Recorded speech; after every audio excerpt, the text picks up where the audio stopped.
2 ఎకరాల పొలం ఉంటే 1200 ఇంత పిచ్చుకు గూళ్ళు ఉన్నాడు ఆయన జీవితం అంతా. నీలమ్మ మేడం అయినా ఆయన ఎప్పుడు ఇది లేదు. ఏమి అభండాలు ఏంటి? కావాలంటే చెప్పండి. మీ గవర్నమెంటు నిర్ణయం, ముఖ్యమంత్రి ఎడ్యుకేషన్ మినిస్టర్గా ఇచ్చిన కాగితాన్ని మేము పట్టించుకోమంటే మీరు చెప్పండి. అభాండాలు వేయొద్దు. 2 ఎకరాల పొలం ఎక్కడ ఇచ్చిండ్రు చూపించండి. తెలుగు యూనివర్సిటీ మ్యూజియంకి అనుబంధంగా ఒక 5000 వస్తువులు ఆ సంస్థలో పనిచేసినందుకు రుణం తీర్చుకోవడానికి పెడతానంటున్నారు సారు. అభ్యంతరం ఏంటి చెప్పండి. విషయం తెలిసిన వినాయక్ రెడ్డి గారు ప్రొఫెసర్ ఆయన చెప్తున్నారు 100 ఎకరాల బాచుపల్లికి పోయినాక మళ్ళా ఇక్కడ 2 అడుగు వేసుడైంది. ఇదేమిటిది? పిల్లలు మాట్లాడింది అయితే ప్రొఫెసర్లం తల్లులం మాట్లాడొద్దు. పిల్లలను ఎగేసుడు తెలిసిన సమాజం మనది.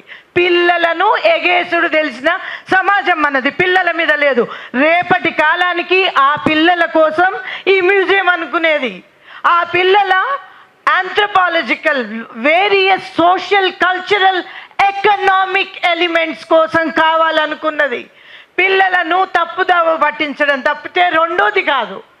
మ్యూజియం అంటే ఇదిగో నాకు ఆ నోరు తిరగదు అనుకొని పెట్టుకుని పోయింది. అది ప్యారిస్లో మేము వెళ్ళినప్పుడు పాలమూరు నుంచి నన్ను తెలుగు యూనివర్సిటీ నుంచి కాదు ఆద్య కళ కోసం అని పిలిచినారు. అక్కడికి వెళ్ళినప్పుడు అక్కడి మ్యూజియం MOU కోరింది.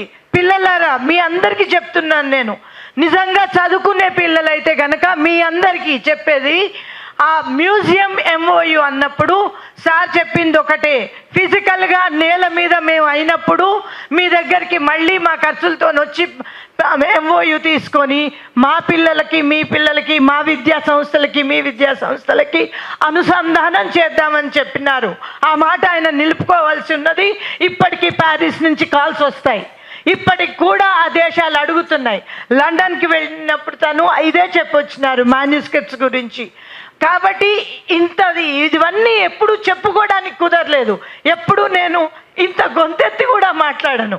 కానీ ఒక ఆక్రోషం ఏమనిపిస్తుందంటే, ప్రజల కోసం అనుకున్నవి, ఆ పిల్లల కోసం అనుకున్నవి వాళ్ళు అర్థం చేసుకోకుండా మాట్లాడినప్పుడు ఏమిటిది? ఇది రాష్ట్రపతి భవన్లో ఇప్పటికీ మొత్తం, మళ్ళీ పిల్లలారా వినండి, మొత్తం భారతదేశం నుండి 250 వస్తువులు మాత్రమే, అరుదైన వస్తువులు మాత్రమే పిలిపించుకున్నది రాష్ట్రపతి ముర్ము గారు.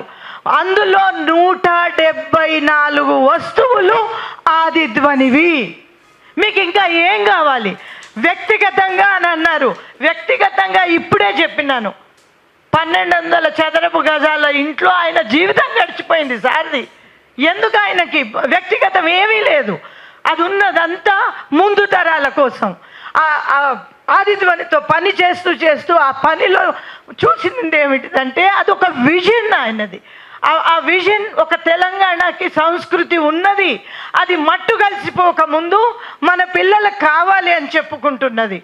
అందుకోసమని ఇన్ని సభలు పెట్టుకోవడమా, ఇంత మాట్లాడుకోవడమా, ఇదేం ప్రభుత్వానికి అది అమలు చేసే ఇది ఉన్నాను. దాన్ని అడ్డుకునే ముందు నిజంగా నేను మాటికి పిల్లలు అనేది అందుకే అర్థం చేసుకోండి. మీరు ఎక్కడ ఎవరిని అడ్డుకోవాలి అన్నది కూడా మీకు రావాలి. అది ఉన్నప్పుడు కానీ అది ముందుకు వెళ్తుంది. ఇది వ్యక్తిగతము కాదు. ఆ సంస్థ అధినేతకి ఏమీ ఇచ్చింది లేదు, ఏదీ లేదు. ఇది ముందు తరాల కోసమని, ఆ సంస్కృతి నిలబడడానికని మాత్రమే. దాని వెనకాల ఎన్నెన్నో 8 అంశాలు, 8 డిపార్ట్మెంట్లు కలిసి వస్తాయి. ఒక సమగ్ర తెలంగాణ కోసమని, తెలంగాణ అధ్యయనం కోసమని అది ముందుకెళ్తున్నప్పుడు దాన్ని మన చేతులతోని.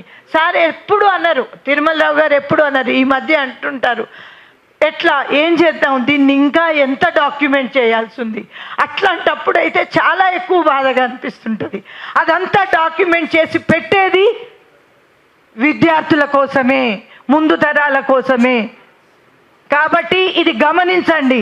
ఏదైనా అభాండాలు వేసే ముందు గమనించండి, అసంగతంగా మాట్లాడే ముందు గమనించండి. అది ఉంటే అది ప్రజలది, అది సమాజానిది. అది గుర్తుంచుకుంటే మంచిది. ధన్యవాదాలు.